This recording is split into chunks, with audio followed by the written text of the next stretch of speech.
So, well, we've just been chatting to Gary Roberts. How is it having him back? Yeah, it's like he's never been away, to be honest. He's a great lad, Gary, and his experience will be invaluable to our players. We've got a lot of young lads. He's been around the top end of League One more than he's been around the bottom, that's for sure. And might give us a lift. We'll be hoping he gives us a lift between now and the end of the season. And having someone that experienced, I guess that will benefit the squad, having that experience in the dressing room and the different clubs he's played for as well. Someone to look up to for some of the lads too. He's a good player as well. People are forgetting that. I watched him play last year. He was outstanding in the Championship back end of last season. So, I know what Gary can bring us, and he's more than happy to come and play a part in what could be a push to glory for this season for us. Are you expecting to add any more faces? And is that needed given the disruption from COVID and also the weather as well? Yeah, we are open to bring in one or two, and I think it's going to be essential going in, playing so many games in so short a space of time, that we're going to have players in. But you know what, we have got a good squad here already, and everyone's pushing for places, everyone's chomping at the bit to play. We haven't played for 3 weeks. It's strange times, but we've just got to keep going and see where that brings us. How has it been that 3 weeks? Because I guess last time you had the break, it was because of COVID outbreak in the squad. How has it been not having the games, and especially over Christmas when you used to be so busy then? It's frustrating. You've got players with a lot of pent-up energy, and you're preparing for games like they're going to take place. So you're actually reaching a peak all the while, and then that tapers down, and you start again, then you start again, then you start again. Listen, we won't use any excuses. We'll be prepared as best we can, and we'll always give it our best shot. Has it helped at all having that break with some of the players with like injuries and things? No, not really. I think we were on a decent run of form. We'd been playing well, and you want to carry on playing when it's going like that. But we can't govern what happens to us. It's not our decisions. Certainly, we've got no control over the weather. I think everybody struggles to get in any kind of control over the COVID virus. So we have to just carry on going and do our best, and there's a lot of people in a lot worse situations than us. People dying, people losing family members, health workers rushed off their feet, doctors, nurses, working 16-hour shifts, hospitals jammed to the rafters. So there's a lot of people in a lot worse situations, and we've just got to get on and try and make the best of our job as we know how. In terms of COVID, I know there was testing earlier this week. Have you got the results back from that yet? Yeah, no, it wasn't too bad for us. We only had one player tested positive, and a lot of our players have already had it. So, we'll follow the protocols that we have to do. Do you think there needs to be some more regular testing?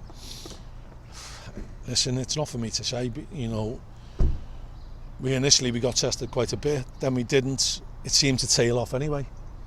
Hindsight's a wonderful thing, and we could have had a shutdown 3 weeks ago, and not many games have gone ahead in the last 3 weeks.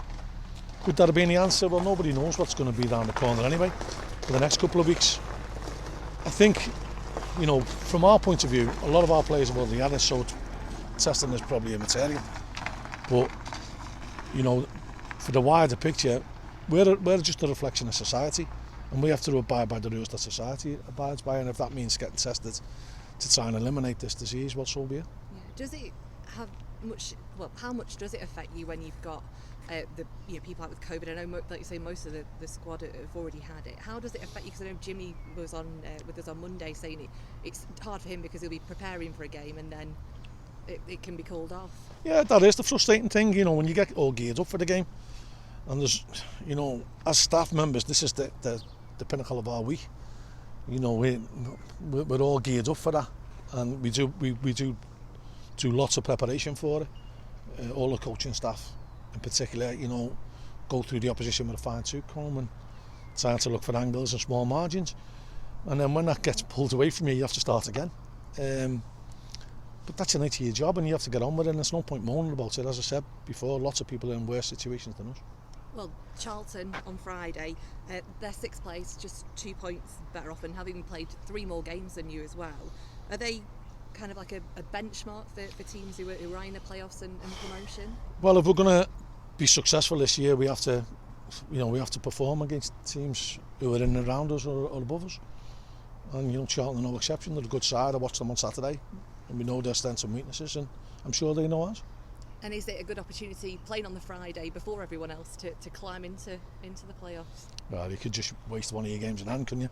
Now, listen, all we do is we'll take our every game as it comes and give it our best shot, like we always do. We prepare right, and you know, we won't be looking for any excuses. I've got a squad of players there who are all desperate to play, and it's just keeping the lid on them till we get them into peak condition for Friday night. And how is the squad? Is everyone looking okay? Yeah, it's good. Yeah, you know, one or two bumps and bruises, but no, nothing major. Real good luck. Thank you. When's Paul Mullin coming back? Getting the band back, aren't we? Cav, Craney. Is it nice to have a familiar face? Yeah, he's a great lad, Gary. You know, and I've still spoke to Gary, you know, throughout the year. So it's not as if he's just come back from out of Mongolia, has he? You know, he's not being in the desert islands anywhere or in Far East places. So I know what I'm getting off Gary, and you know, I know that he's desperate to do well for us and for me and for Jimmy and John and you know the rest of the club and the fans, because you know he was well liked when he was here. We got a few bob for him as well, which helped along the way, and you know, he's had a smashing career. I mean, he was talking about retiring. Do you think, you said how well he played last season, do you think he's selling himself short? Do you think he's I think he's probably got another swan song in him, and hopefully that's with us. How nice would it be for him to bookend? Oh, it'd be brilliant, wouldn't it? There or thereabouts. 2 promotions, be fantastic. But listen, we can dream, can't we?